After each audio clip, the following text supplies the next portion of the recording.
Sharing is Caring by Itslivybear, Chapter 28, A Lesson in Sharing. Aiwazawa's first class back from the summer break was a class on using soulmates and their quirks to your subtle benefit in hero work. He did this by using a projector and turning off all the lights. "We're going to talk about what we're seeing," he said, "but for now, just watch and note what you can." There was no sound, but it showed a warehouse full of boxes and crates. A woman walked in, dressed in a worker's outfit and holding a clipboard, going around inspecting the boxes, and looked incredibly normal. Everything looked fine. Except for the fact that there was an active game meeting going on in the same room while the woman was right there, carrying on as if nothing was wrong. They were discussing some closed and locked briefcase over doing a clear deal of some sort, and the woman continued to work completely unnoticed.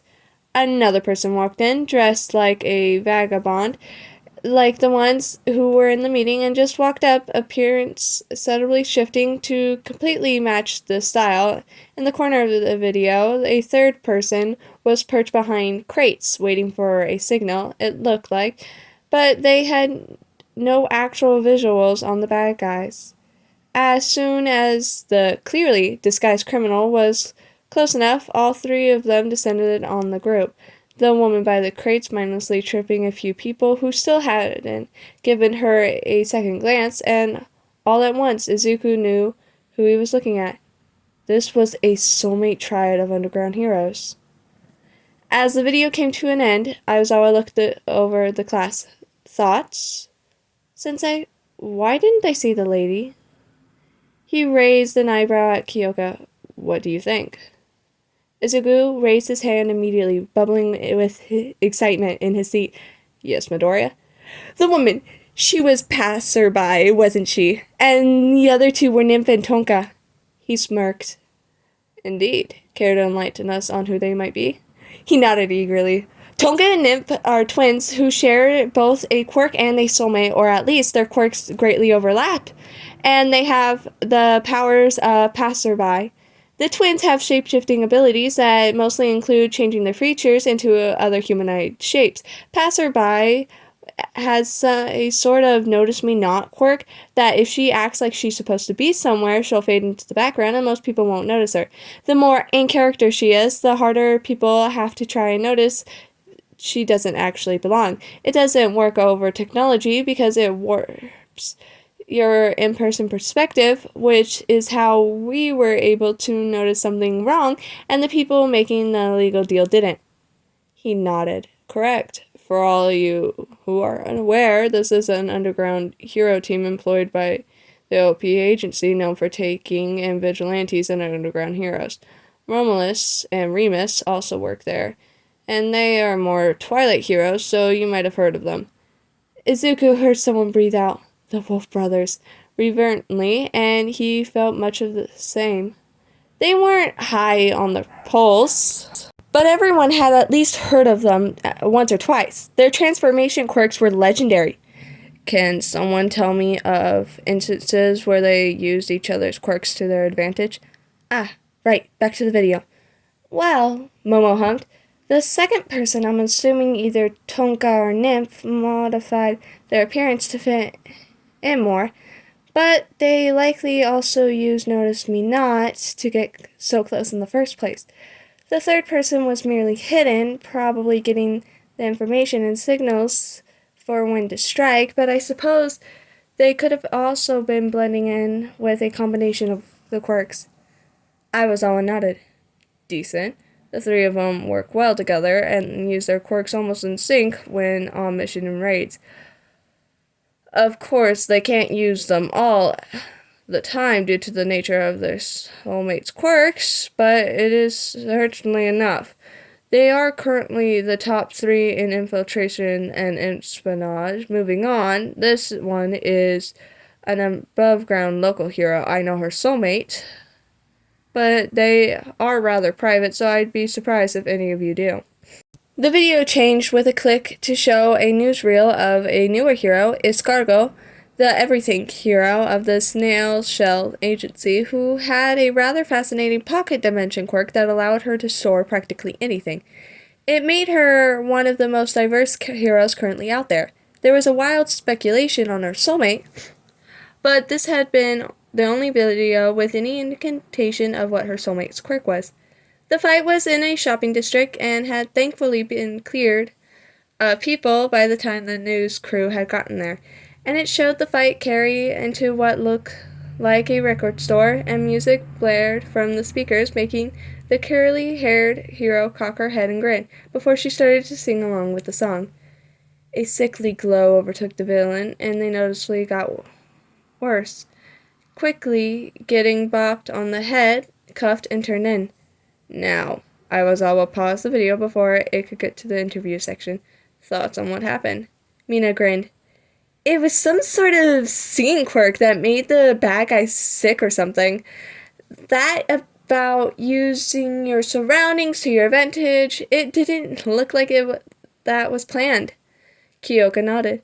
It's easier to sing correctly with music track backing you up. Most song quirks need you to be pretty accurate for them to work. I was all nodded out of curiosity. Does anyone happen to recognize the quirk? He looked around the room and blinked. Coda? The boy shifted uncomfortably, even as no one dared to turn around and look at him, and he was barely above a whisper when he did answer. Barbaric inspiration? It's siren song, sir. I was always smirked. Indeed. Her quirk allows her to help her allies and hinder her enemies by singing specific songs, like Shiro said. It works best if she can completely accurate in the song, but she can also make up songs. It's certainly harder for her, and she's only successfully managed to do so once on the spot, but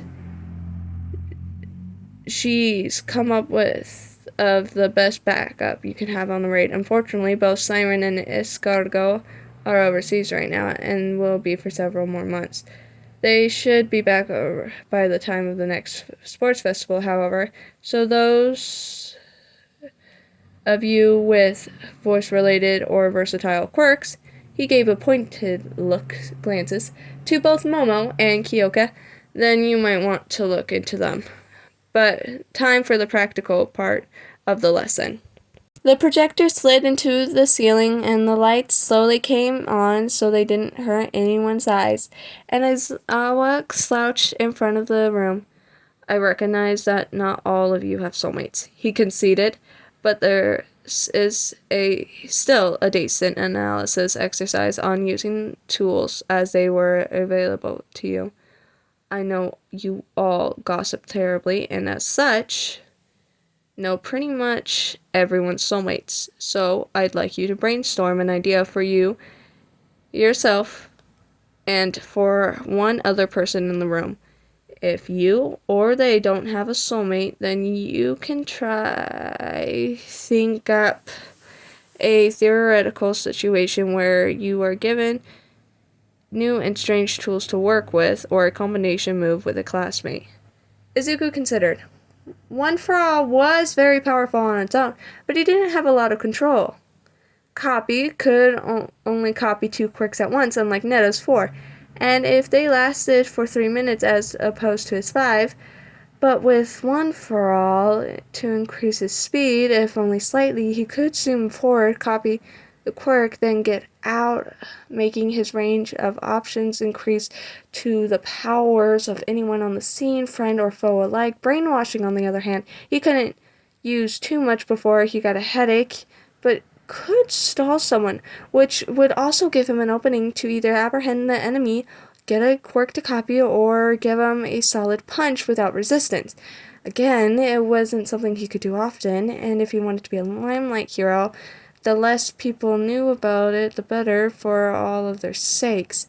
As for someone in the class, Mina had already started using Aya's mirrors to her advantage, making a small palm-sized mirror to look around corners and such, making her much better at scouting. Momo being able to hear long distances was also something she already did and had done for a while. Shoto Izuku honestly had no idea if he had a soulmate.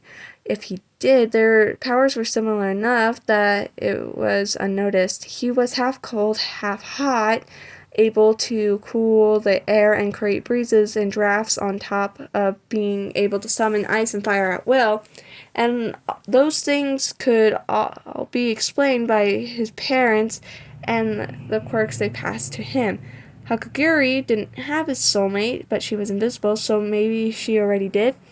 She didn't seem to be looking for a soulmate, happily dating Jiro. She could work with anyone, letting them distract the enemy and then using a sneak attack on them.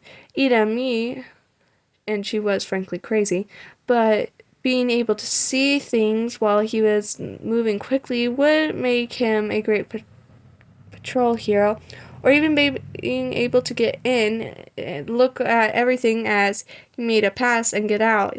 Then he could relay what he saw while he was being fast, and he could improve his information gathering instead of just brute forcing things.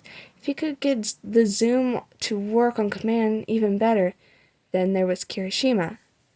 Zuko didn't think bad of the boy. He got assigned a soulmate, and it wasn't his fault. He had gotten Bakugo. According to him, he could make sparks, but no full explosions. That would be useful in starting a fire if they needed one, or it could be a subtle signal in the dark, maybe used for Morse code. Sue and Uraraka worked well together. They both be excellent rescue heroes, and it didn't look like Sue had a time limit or physical side effect on how much she could lift, but a weight limit. So if Uraraka focused on the things she couldn't lift and let Sue get the small stuff, the zero gravity quirk would go a lot further before Uraraka got sick. They were both able to jump high and far, meaning they could get to places other people couldn't get as easily.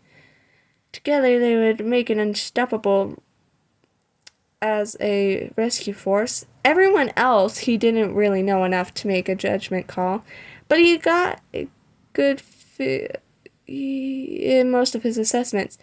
It was certainly an interesting class, if nothing else.